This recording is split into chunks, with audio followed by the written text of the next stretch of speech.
So there are a few, traits of a prospect that are more important to me than, however you want to categorize feel, processing, spatial awareness, court mapping, instincts, all that stuff. And like the uber brilliant prospects, the clairvoyant ones are usually very good. Luca, Cade, Lamelo, Jokic, like guys like that. But Al Horford was like squarely is squarely on that list for me, and I'm kind of surprised like the NBA valued him as much as they did back then. I couldn't really find scouting reports from 2007, but like he went third overall, despite being like a good, not great scorer, not the flashiest defender, a very good but in kind of an unconventional way as an athlete. Um, but his like modern center ability. Obviously, like right now we're like, yeah, it's Al Horford, but like without understanding who Al Horford became, like he was just like flashing abilities to be like the perfect like modern spread DHO center in 2007. Again, he was very comfortable operating in kind of the middle of the floor. Just watch him, fake passes, keep the ball moving, set multiple good screens. This is Mark Schindler porn right here. Shout out Mark. But just the ability to set these screens, know exactly where in space to go, use his kind of ball and pass fakes, set another nice step up screen there as well. The screening was awesome. Just the general awareness and feel. Using his body language, we continue to see him, kind of feigning towards that the potential backdoor cut. Obviously, doesn't end up hitting it. And Al, of course, was able to pop into the mid range like he always has been, to act as a release valve, and not just his ability to hit these open shots, but his ability to know exactly where the right spot is for him to best optimize his mid range scoring. Again, which is so immediate as a decision maker, which is one of the critical traits of high field guys.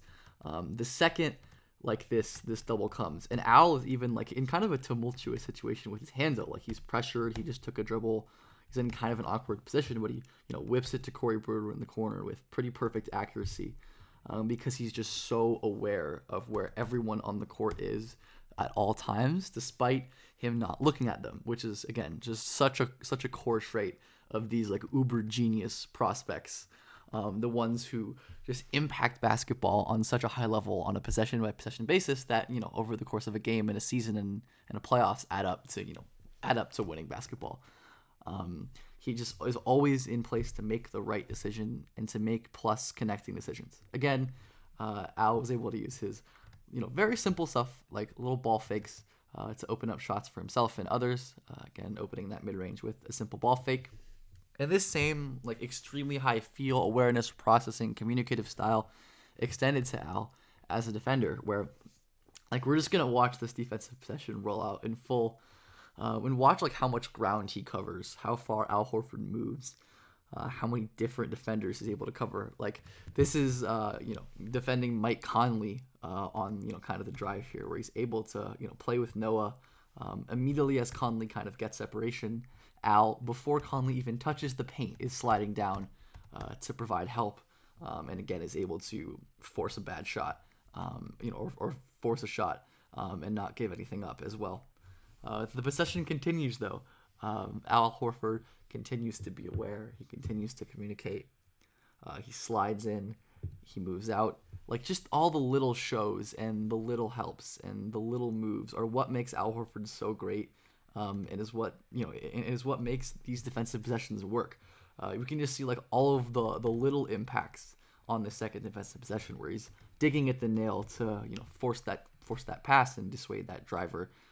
He's able to dig at the nail again, this time when his teammate fails a closeout, and is able to recover and get a decent contest on the shot. So Al is really doing it all, which is very cool to watch, and just very fun to watch him move.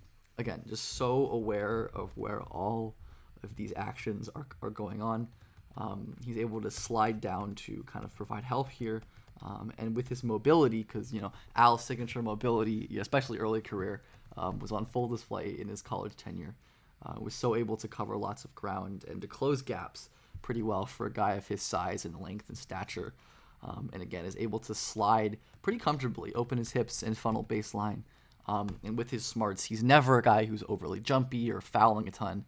And they actually call a foul on the second one. But point being, like Al is just able to close off so many options with his mobility, with his strength, with his length, and I think most importantly with his instincts and his general awareness of the defensive basketball court. Like it's such an impressive thing. Like you see these little like veteran tricks where Al is like very very fast in the open floor, especially at this stage. But he's able to slow down with this defender, with this offensive player, who's trying to use Al's momentum against him. But Al slows down, hangs in the air. You see the length, the timing, the hand placement, perfect blocking that shot and saving the ball, as you can kind of see at the end, keeping the ball out of bounds and saving that possession for his team. Just like, again, I think this is another one where we're just going to watch how much ground he covers. Oh, just kidding. We've already shown this possession. Sometimes I throw these together haphazardly. This one, we're going to watch just how much ground Al Horford covers. He's moving through screens, starts this possession on a perimeter player, rotates down to Odin, and is able to push this defender back out. Just the little stuff, giving his teammate a little boost to provide a little more oomph on that Mike Conley contest. And these are the little plays that add up to big wins in the NBA and on defense. And when you have a prospect like Al Horford, who, even though he's not the flashiest, not the greatest scorer, not the most explosive athlete, but someone who is so smart and so functional with his tools. Those are the real big takeaways for me. And why Al Horford was such an amazing player is not only his general brilliance, but his ability to, I guess which is a component of his smarts, able to weaponize the tools that he has, the length, the mobility, the strength, to best make use of those smarts, and be an absolute nuisance on both ends of the floor. Just such a fun NBA player to watch, and it's really cool to see that all of the signs seem to be there on his prospect tape.